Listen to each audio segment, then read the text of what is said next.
ममता बनर्जी ने बढ़ाई बीजेपी की मुश्किल। बीजेपी नेताओं को गिरफ्तार करने की दी धमकी। ममता बनर्जी की धमकी से बौखलाई बीजेपी। पश्चिम बंगाल की मुख्यमंत्री ममता बनर्जी ने केंद्र की मोदी सरकार और बीजेपी के खिलाफ ऐलान जंग कर दिया है।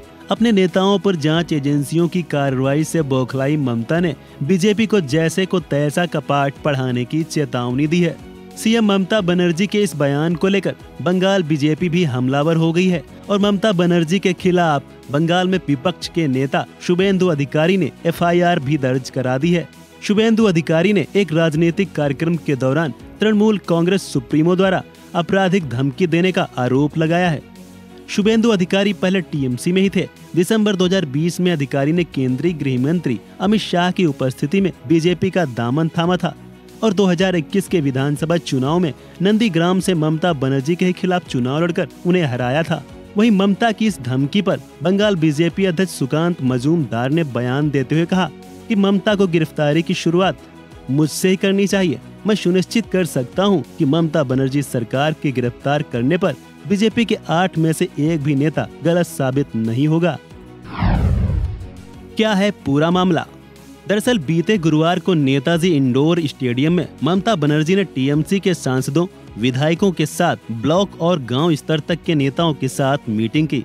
इस मीटिंग में बताया जा रहा है कि पार्टी की सांसद महुआ मोइत्रा का खास तौर से जिक्र किया गया और उनकी संसद सदस्यता जाने को लेकर भी चर्चा हुई। ममता ने मीटिंग में पार्टी के अन्य नेताओं पर जांच एजेंसियों की कार्रवाई को लेकर भी बयान दिया और गिरफ्तार नेताओं का जिक्र करते हुए कहा कि आज आप हंस रहे हैं क्योंकि हमारी पार्टी के नेता अनुव्रत मंडल, पार्थ चटर्जी, मणिक भट्टाचार्य, ज्योतिप्रिय मलिक जेल में हैं।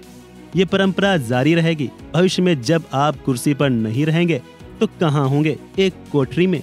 ममता ने बीजेपी को खुली चेतावनी देते हुए कहा है कि अगर जांच एजेंसियां उनकी पार्टी के 4 नेताओं को गिरफ्तार करेंगी तो बंगाल पुलिस बीजेपी के 8 नेताओं को गिरफ्तार करेगी, यानी टीएमसी जैसे को तैसा का पाठ पढ़ाएगी।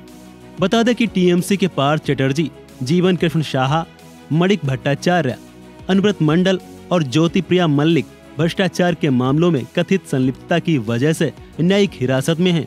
इनमें से कुछ विधायक और 2 मंत्री हैं। 2024 के लोकसभा चुनाव में अभी कुछ महीनों का समय है, लेकिन चुनाव को लेकर धीरे धीरे चौसर बिछने लगी है और राजनीतिक पार्टियां भी खुलकर आमने सामने आने लगी हैं। धीरे धीरे ममता बनर्जी ने भी अपने आक्रामक तेवर दिखाने शुरू कर दिए हैं। इस खबर में इतना ही। अन्य अपडेट्स के लिए बने रहिए वन इंडिया हिंदी के साथ।